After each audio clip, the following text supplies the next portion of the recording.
বর্তমানে খান যাবে এটা সুন্দর। তুলছি, তোলার পরে আর টিকতে পারছি না। বিসমিল্লাহির রহমানির রহিম। অনেক কিছু দেখাবো আজকে, সব দেখিয়ে দিব, আপনারা আমার সাথে থাকবেন। আলহামদুলিল্লাহ, আল্লাহ তাআলা যদি কিভাবে দেয় দেখছেন, কি পরিমাণ লেবু আসছে। দেখেন লেবু কারে কয় ভাই রে ভাই, এই দেখেন লেবু দেখছেন, এই যে দেখেন লেবুর অবস্থা। সমস্যা নাই, ক্ষেতের মাঝে যখন কাজ করার পরে যখন প্রচুর পরিমাণ পানি তুলাস ধরবো, লেবু এক একটা এইভাবে এইভাবে ছিঁড়াম। আমার আবার একটা অভ্যাস আছে, লেবু আমি কাঁচা খাইতে পারি, কামড়ে খাইতে পারি। ভিতরে দেখছেন, বিসমিল্লাহির রহমানির রহিম। দেখেন লেবুর মধ্যে একটা বিচিও নেই, এই লেবুটা আলাদা, এটাকে বলে সিটনেস লেবু। এটার ভিতরে বিচি থাকে না, খাইতেও খুব স্বাদ, খুব স্বাদ লাগে। এটা যে খাল দেখতেছেন, এই খাল শুদ্ধ এটা খাওয়া যায়, এটা খুব স্বাদ। আপনারা খাবেন?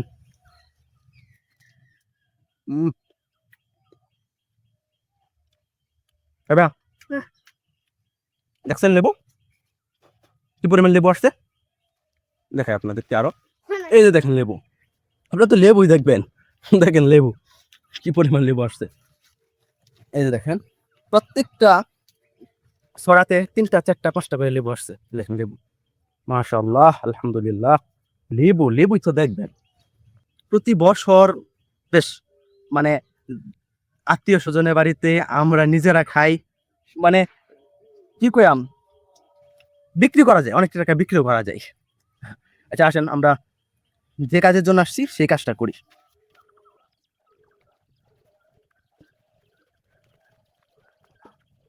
এটা হলো আমাদের হলুদ চাষ করা জায়গা, এখানে আমরা হলুদ চাষ করি। এখান থেকে প্রতি বছর যে পরিমাণ হলুদ হয়, আলহামদুলিল্লাহ আমাদের খাওয়া চলে, বিক্রিও চলে। এই জায়গাটা খুবই ভালো। আর আব্বু একটু অন্য সিস্টেমে করে তো হলুদ, যে কারণে হলুদ হয় প্রচুর পরিমাণ, অনেক হলুদ হয়। তাই আজকে আসছি, ও দেখতে পাচ্ছেন, হ্যাঁ পাট শাক আজকে পাট শাক উঠাবো। এখানে আসছি মূলত পাট শাক উঠাইয়া এই জায়গাটা পরিষ্কার কইরা তারপরে এখানে আবার প্রস্তুত করব হলুদের জন্য। আসেন আমরা পাট শাক উঠাই।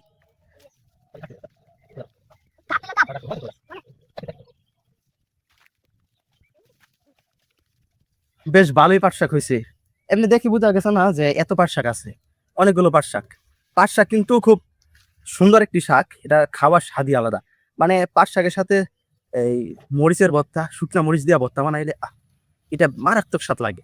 আর লেবু, আমার এখানে শশা আছে, তো শশা দিয়া শশার সালাদ বানায়া পাট শাক রান্না কইরা, আবার মরিচ আছে, কাঁচা মরিচ আছে, কাঁচা মরিচ আর শুকনা মরিচ দুটা একসাথে মিশ্রিত কইরা একটা ভর্তা বানায়া এই পাট শাক দিয়া, আর লেবু কাইটটা লেবুর রস দিয়া, এটা স্বাদ, কি যে স্বাদ ভাই, খুব বিরাট বিরাট টেস্ট।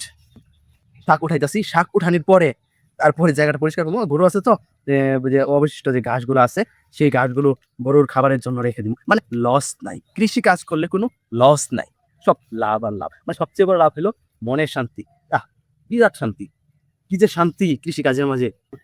আমরা শাক উঠানোর পরে আপনাদেরকে দেখাবো মরিচ উঠাবো আপনারা দেখেন, মরিচ উঠাবে আজকে, মরিচ উঠাইয়া আবার এখানে বেগুন গাছ আছে আমাদের এখানে, মানে সবকিছু সবকিছু চাষ করি।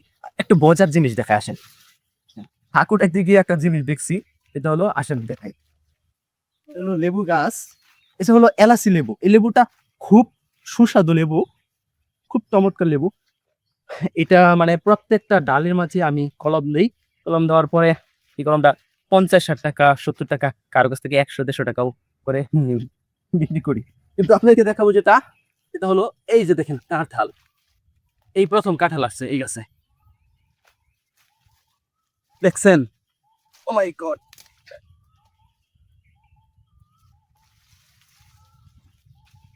দেখছেন কাঁঠাল আসছে, এক জোড়া 2টা কাঁঠাল। কাঁঠাল কিরম আপনাদের পছন্দ? কাঁঠাল কিন্তু আমার খুব পছন্দের একটা ফল বলতে পারেন, খুব খুব সুস্বাদু ফল আমার কাছে। মানে এতটুকু বড় পরিমাণ কাঁঠাল আমি একা একদম সাবার করে দিতে পারি, এটা ব্যাপার না আমার জন্য। তো কাঁঠাল দেখলে আমার খুব ভালো লাগে, এই যে মাথার উপরে কাঁঠাল দেখি তো, ও মা, আমার চেয়ে উচাত, সমস্যা নাই, পাকলে এখান থেকে কাটবো আর খাবো। এই যে একটা লেবু আসছে, এলাচি লেবু, দেখছেন এলাচি লেবু আসছে, আরো আসছে, এখানে আসছে, মানে বেশ কয়েকটা লেবুই আসছে। আচ্ছা আসেন আমরা আগে আমাদের কাজটা করি, তারপরে অনেক কিছু দেখাবো আজকে, সব দেখিয়ে দেবো, আপনারা আমার সাথে থাকবেন।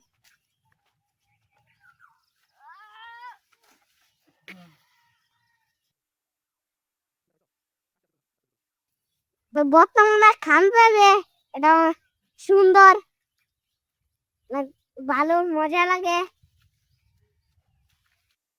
তো আমার হাতে যেটা দেখতেছেন এটা অবশ্যই আপনারা সবাই চিনেন, এটা হলো থৌরা।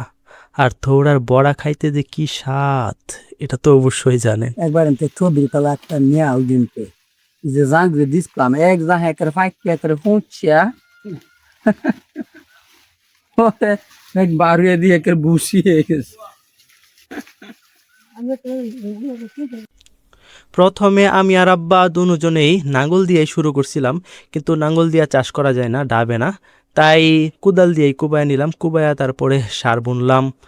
সার বোনার পরে আব্বা বলতেছে বেগুন গাছে তো বেগুন বাত্তি হয়ে গেছে, বেগুন তুলতে হইব, তা আসো বেগুন তুলি। আবার আব্বা বেগুনের ভর্তা খেতে খুব পছন্দ করে, তাই বেগুন তুললো। আমি আবার এদিকে চিন্তা করলাম যে মরিচ যেহেতু পাইকা গেছে, মরিচ তুলতে হইব, কারণ মরিচ কিন্তু বেশি পাইকা গেলে নিচে পইরা যা। কিন্তু বিশ্বাস করবেন এত গরম ছিল, এত রোদ, যে রোদের কারণে টিকাই যাচ্ছিল না। পরে চিন্তা করলাম যে আজকে কি তুলবো না, আবার মনটাও মানতেছে না, কই তুললাই লই। তাই অল্প দিলা তুলছি, তোলার পরে আর টিকতে পারছি না, পরে কই যে না এখন আর তুলবো না, বিকালেই তুলবো। এদিক দিয়ে আবার বাঁচতে আবদার করতেছে, কাকা তুমি শশা খাওয়াইবা কইয়া হেরা কাজ করাইছো, এখন শশা খাওয়াইতে হইব। তাই আমি আবার চিন্তা করলাম যেহেতু শশার কথা কইয়া এরা কাজ করাইছি, অবশ্য শশা খাওয়াইতে হইব। কিন্তু আমার যে পুরান গাছ ছিল, যে নষ্ট কয়েকটা গাছ ছিল, সেইখানে কিন্তু কয়েকটা শশা আসছিল, ওইটাই তাদেরকে খাওয়াইলাম। মানে এত রোদ পড়ছে, এই কড়া রোদের মাঝে তাদেরকে শশা খাওয়াইতেছি, এইটাই অনেক কিছু তাদের কাছে। যাই হোক ভিউয়ার্স, আজকে গপ্প এই পর্যন্তই, সামনে আবার ইনশাল্লাহ দেখা হবে।